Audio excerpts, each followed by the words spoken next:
Usual routine. The thing I'm really checking for is have I selected the correct microphone and am I streaming to the correct place? Because that's one thing that's always like uh, you can mess up. Yep, sounds I can like the right imagine. audio. Awesome. Thanks for joining, everyone. We're celebrating my 25th birthday, and Jill has kindly agreed to host the Ask Me Anything. I was asking him multiple times, "Are you sure this is not a waste of your time?" Because I wanted to steal this opportunity as well and request him to host it. He kindly said yes, and he says it's not a waste of his time. But I'm not sure about that. But Jill, thanks for hosting this. Yeah, thank you for letting me do this actually, because I like these reverse roles. It's something new for me as well. I'm not used to being like on this side, being the presenter. But let's just start off by saying, no, this is definitely not a waste of my time. You have done so much work for the community, conducted so many interviews that this is the least I can give back. And I'm actually looking very, very forward to it. So, I'm understanding that the community has prepared quite a bit of questions for you because you sent out a tweet where they could have asked you anything, which is the concept of an AMA, I believe. But we compiled them here, and I'll be going through them with great pleasure.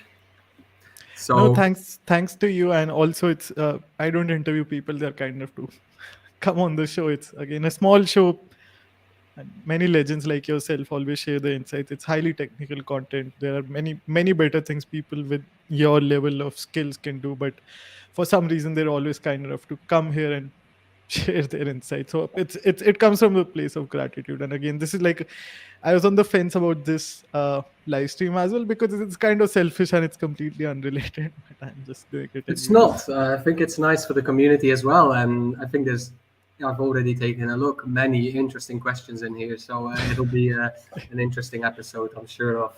Um, so I guess I'll kick it off then. As season two is already at a wrap or coming to a wrap, um, how are you looking forward for the future of the chai time data science, both in the longer term as maybe the shorter term? Like, what is next for next season? What's coming up? Yeah, I sort of put that question in there myself because I have to find ways of hyping stuff up. No one really cares about the channel as much as I do. So, season one, season two, season three, it's all like a facade that I create to just hype stuff up potentially for people. Maybe more people start watching. Maybe that's how it gets popular, or maybe that's how I make transitions. But it's been slow and steady progress for me. I've started by just vanilla interviewing people where I didn't ask good enough questions. I think you've watched a few, and now I try to like go into specific questions. For example, I just wrapped up the interview with you where I was asking, why didn't you try this technique? Why didn't you try this model? So I think that like can be classified as seasons. Maybe not. It's very slow progress. I've learned how to share in public, but I've not built in public so far. So I really want to do that, and I want to do more paper implementations, more competing publicly, like Abhishek does, where he shares his baseline live coding while he's live coding, like Rob does. So that's what I have planned for season three, and I plan to wrap up the artificial season two, and then launch the Interesting. artificial season three very soon, where I do more of stuff of more building in public, more projects and stuff like that. That sounds very interesting. Yeah, looking forward to that. Will you maybe branch out to Twitch as well, where Rob is very presently active? Or will you keep it on YouTube in the form of live streams, actually, which is an ideal format already? It's a tiny channel. It'll be even tinier on Twitch. I'll just stick to YouTube and focus Okay, here, I yeah, think. Yeah. makes sense, makes sense. Now, all of the remaining questions or the next questions are coming from people from the community. So I'll be mentioning the names from which the question is coming from. There's a few names that I'm not typically to reading out loud. So if I mispronounce your name, I already apologize in advance. But the first one is from Praha. Um, and it goes, how did you plan your path after graduation? A lot of my stuff is just like driven by stupid curiosity and passion. So, fortunately or unfortunately, the Google Brain interview I had coincided with right around my graduation time. I was doing financially really well. I was just freelancing with people in United States, Europe, which by definition would mean that me as an undergrad was making good money, good enough to justify buying graphic cards, maybe not. And so there was no structured path. I decided to kill all of those income streams because I failed the interview and I thought I want to like create more stuff for the community. And I was active on Kaggle at that point, but I realized people would always ask me, even with those like silly achievements, right? Just one silver medal, just one gold that was also team gold. I had some contributions, but I was learning more. So my plan was, okay, this is going well. People are asking me question. I can provide value here. I don't care about money. Immediately terminated most of my contacts and started the podcast, and that happened right around my graduation because now I could sit in a room that's not in a dorm, that's like completely quiet room where I can do a podcast. So that's the story. That's great. Yeah, if you can make a job out of your passion, then you've always succeeded in life, I would say. Um, the next question is coming from Alex. And I have a small follow-up question on it as well. So, firstly, in which competition did you learn the most and why? And then maybe as a follow-up question to that, which competition did you enjoy the most, which is kind of different from learning? I think it's the same for me. So let me share my screen and point out to this one. So this was my first competition, titled Quick Draw Doodle Recognition. And at that time I had studied the fast AI course. So this is like so awesome to me. I say it somewhere here in my write-up that I felt very accomplished compared to my peers because I had done 50 online courses and no one everyone was partying, they were doing whatever they wanted, but I was the one who was like really super serious about AI and whatnot, and then I got slammed in my face, of course. Mm. And in those 2 months I learned much more than all of those so-called 50 courses, which I of course didn't follow through completely. So that was the best learning experience, and I think that's what hooks every character onto the leaderboard as well. I can imagine, but I do have to say that probably all of those 50 courses did give you some extra knowledge, but I'm also a big believer of that you can't just learn stuff by only seeing videos or reading books, that you need to practically apply what you're learning. And so that's why I always believe that Kaggle, in combination with any degree, whether that's at a university or an online course, really stimulates the learning experience. Yeah, I'd say the courses didn't help really. I should have just Kaggled. And they have some courses as well, actually, and they're very condensed, and so it's in a very small amount of time you really learn a lot from them. Yeah, Okay, and then which competition did you enjoy the most? So not only learn but enjoy. I think this competition was like the most enjoyable experience in the sense that so far everything was so sandbox. Like I was learning at that time, oh, this Resonate 50, great model. Resonate 151 is the biggest model that I could fit on my graphic card with like batch size of 2.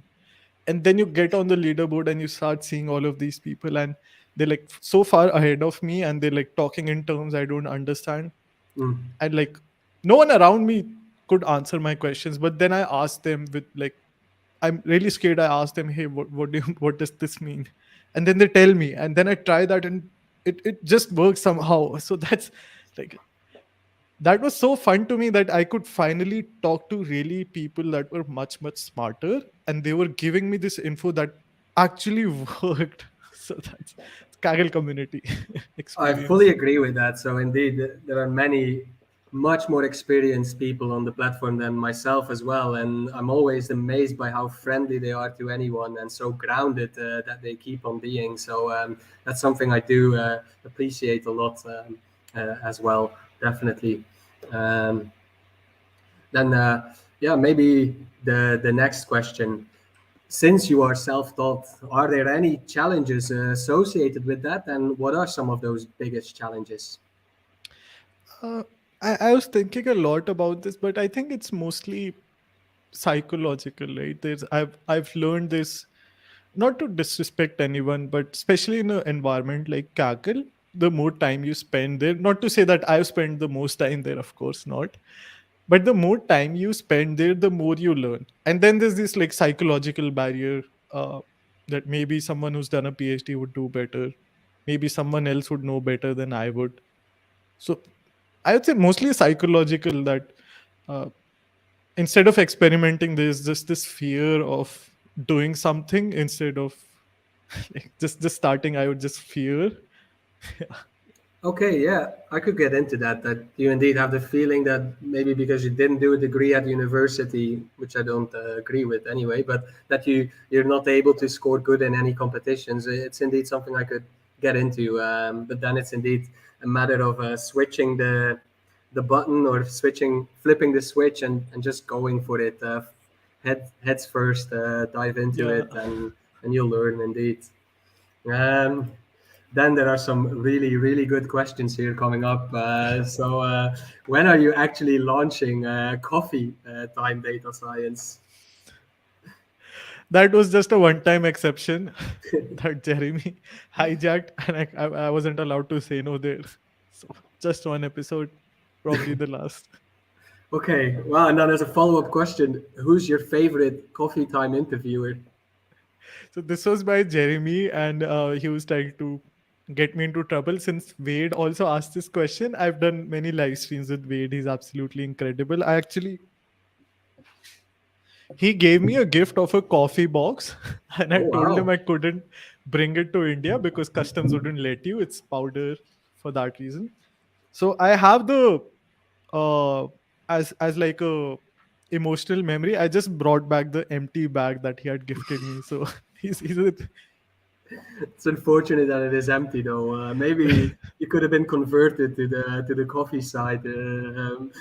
Okay, but he's a really may- great person. But yeah, so to distinguish, the thing that Wade called it was Scotch time data science. So I'm not in trouble. So Wade is the best Scotch time data science host, and Jeremy is the best coffee time data science host. else we would have probably have to flip a coin to make a decision here. Indeed. Um, Then the next question comes from UV, and his question is, "What are your biggest challenges and takeaways as a content creator?" Uh, it's like I've personally also I'm learning and creating content. So it's like both the sides that I'm not as skilled as you are, because just most of my time just drains into this stuff. So I have to improve, like figure out, that's my challenge. Maybe it's easier for other people how to like I keep it entertaining while keeping it high signal enough. Some people just make entertaining data science stuff. I think they should like people who want entertainment should just watch other stuff, not like this Agreed. mixed signal stuff. Very controversial opinion, and I'm like pissing some people off who do that. But so I want to create high signal content, improve my narration skills, and also learn stuff that matters to other people. So keeping a balance between all of these three and like staying consistent, because I think one thing that's really helpful is just to like be very regular. So, for example, when I was doing the podcast religiously, I would do 2 releases every week, which was really hard for me.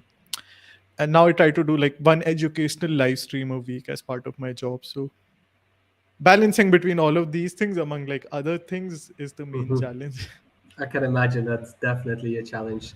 Maybe as a small follow-up questions to that, do you think that by creating content that this kind of helps your learning process, and vice versa? Do you think by learning that indeed you're able to create better content, perhaps? I think the latter is definitely true, but the thing is, so I probably wouldn't read top solutions on Kaggle if I wasn't interviewing someone. I'm like super lazy, so it forces me to study that. Like I usually host sessions that I want to learn about, so I would like sincerely study, make sure it's at the best possible level that I can make it at, and then host a Jax live stream, then host a PyTorch learning group for like 12 weeks and then commit to it. So it forces me to learn into that. If I wasn't doing that, I could possibly build projects. Would I know? That's true. It definitely gives you a little push or puts some pressure on it that you kind of have to do it indeed, because you have a community that's kind of expecting it at some point, and then you have to come through with the promises. I can imagine that helps. It would help me too, because it's always difficult to keep track of my schedule as well. So a bit of external pressure never hurts, I guess. Yeah. Then I have another question of Prav. I'm really probably pronouncing this name incorrectly, so really my apologies to him or her already. But when you're taking courses or you're reading up on solutions or anything like that, are you taking notes, and how is that process exactly like? So I start like 1 week ahead where I have nice set of notes, and then I very slowly read 1 page a day. And 2 days before, I just finish the whole chapter when I'm not taking any notes, so it gets progressively worse. But yeah, I've improved on that. I have a remarkable tablet here, which I highly recommend. Like, Mm-hmm. they're not sponsoring me. Please send a free one if you want. I'll return this if you're listening. But I really like the feeling of pen and paper. So first, I for reading papers, I got a printer because I like that feeling, and I was just annotating them. Or I really enjoy uh, s- scribbling in the margins or stuff like that. And Mm. many a times when I'm hosting some paper reading group, I would literally hold up the paper and read from the scribbles. Mm. So I don't. Many people organize it into a database. I don't go that far ahead, but I do take a lot of notes while I'm reading just to keep me engaged. So there's not much of your notes being in a digital format that allows you for like querying it or searching in it more efficiently. Okay, but yeah, like I'm probably related to you, so I prefer pen and paper as well. But like I'm that chaotic that I never ever look at a note that I took. It's not any more legible after taking it, but it does help me in like remembering or memorizing the things I'm learning. So that's the only reason that I Same write. for me. And after realizing that I actually never ever look at my notes, I decided to throw away all the structure or all the bit of nice handwriting that I was trying to do. I threw it all overboard and was like, I just need to be writing to memorize it well, but I can throw the note in the bin when I'm done. And so that helped me do it a bit more efficiently as well. So I'll take notes, but I won't ever look at them again. Um, That's why I mentioned the remarkable tablet. One nice thing it has is it auto converts your handwriting, and you can then like it syncs with the cloud, so you can then download it on your laptop, PC, and just upload it wherever, and then it becomes queryable. oh, okay. Oh, that's interesting. Maybe I should check that one out as well. Um, Then the next question is coming from Abhinav. And the question goes, will you learn more about JAX this year? I don't actually know if you've already started learning JAX. Maybe that's a bit of a follow-up question from my side. And what are your plans for this year with regards to JAX? I had the great honor of co-organizing. I think it's more than 10 live streams around Jax, and I was again forced to learn that thanks to Christian Garcia, who helped me co-host all of these.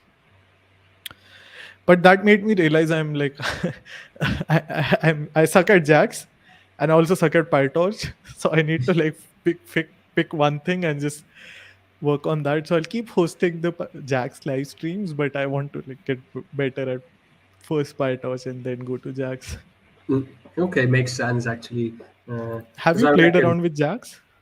no, not yet. I haven't had the opportunity to get my hands dirty with Jax as well, but I've seen lots of things appear and heard many good things about it on Twitter. So it definitely looks like it's the new kit on the block, and that we will all be using it in a few years' time.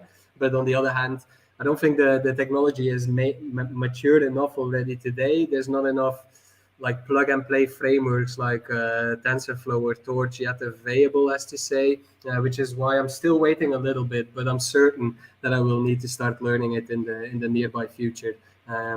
But they did say the same thing about Julia a few years ago, and I still believe it's going to be a new kit on the block. But you do see that it takes a lot of time before it actually gets adopted in the actual data science community. And so I do think if you were learning it like 5 years ago, that I'm not going to say it's a wasted effort, but it's not yet as valuable as Python yet as a data scientist, I would say. But definitely, Julia has so many advantages over Python that it's not a matter of how or why, but a matter of when Julia will be taking over from Python, I believe. Yeah, again, it's one of those things that uh, it's exciting, but I really need to focus my efforts. Exactly. There's so many exciting things as well in our domain that you have to make a selection because you can't learn them all. It's impossible. Our brains are unfortunately not big enough and the time is limited. So I fully understand that you need to make choices. Then a final question, actually, or I maybe have a little more question as well after that. But it's a question from Ravi, and it goes: how are the Proton upgrades going? They're going quite well. So now I have two boxes. This is Proton Super, and there's another one under that. It's called Proton Mini. Proton Super has two 3090s and one A6000, and Proton Mini has one Titan and one 3080 Ti. Holy moly! And That's quite the setup. I plan to get maybe wait it out for a 4090 or buy another A6000 and then make a separate box just for gaming. So I'd connect that to my TV and Hmm. just game there, and then put the 3090s in the mini, and this would just have A6000s. So that's Wow. where my life savings go. Well, you need to invest them in something, right? And better in GPUs than stocks these days, as they're all going down, I guess. No, I don't know much about financial terms, so probably scratch what I just said. This And I this just stuff gives you happiness. Stocks don't. that Not was financial advice. truer words have not been spoken. That's exactly the case. Um, And as a final question, just a fun one, but well, the first one will probably not be able to be answered. But what would be your favorite coffee brand? And in case you really have to, you can also pick maybe a favorite tea or tea brand. I know it's less nice than coffee, but if you really want to, you can make your choice there as well. I honestly gave coffee a shot while I was in the US this time. I just like I got withdrawal from chai. I like had headaches throughout. I assumed it's hangovers, but it wasn't the case. So it was just chai withdrawal. I can't. I tried coffee. I tried all sorts of coffee there. Didn't do it for me. Uh, I really like the standard house-made masala chai, which every Indian household makes. And in India, if you go to any roadside stall, that costs like 5 or 10 cents a cup. So Oh, it's absolutely incredible. It's cheaper to make at homes, and that's the thing. That's the best thing I enjoy. Um, damn, at 5 to 10 cents a cup, I would probably be drinking many of them as well. That sounds very tempting. exactly. But I like a brand called Tea Box. Again, if you want to sponsor, please help me save, I don't know, $1,000 a month for your chai if you send it. But they have really incredible different forms of green and white tea. As I've come to learn, there are many formats. So I also buy a lot of tea from there. Tea and chai are different. Interesting. Okay, that kind of wraps up the questions, but I noticed that it was not only questions within the tweet you sent out. I also noticed that many people, and I think I speak for many others as well, expressed their gratitude for all the work you've done for the community and the efforts you are putting in. And it's clear that many people actually enjoy the things you put out. And so I'm repeating those words, but I'm speaking for myself as well. A huge thank you for all the work you've done already. No, thanks. All thanks goes to you for agreeing to host this. And yeah, I'm super grateful for everyone who watches this and everyone who agrees to share this. I forgot to share one update, which I'll do now. I hosted a lot of live streams that I didn't publish to the audio uh, stream. I'll be doing that now. I actually plan, I'm like even down to take a few weeks off from work just to do that. So I'll be doing that. I'll be updating timestamps everywhere. People have been complaining about that. Possibly also update the website if I get the chance. So minor maintenance stuff, but I really put my heart and soul into this channel and podcast and providing service to the community. So that's also happening alongside season 3. So But it's definitely well paying off the work you're putting into it, because indeed many people seem to enjoy it, and it's well known in the entire Kaggle community for sure. This show, so yeah. yeah, no.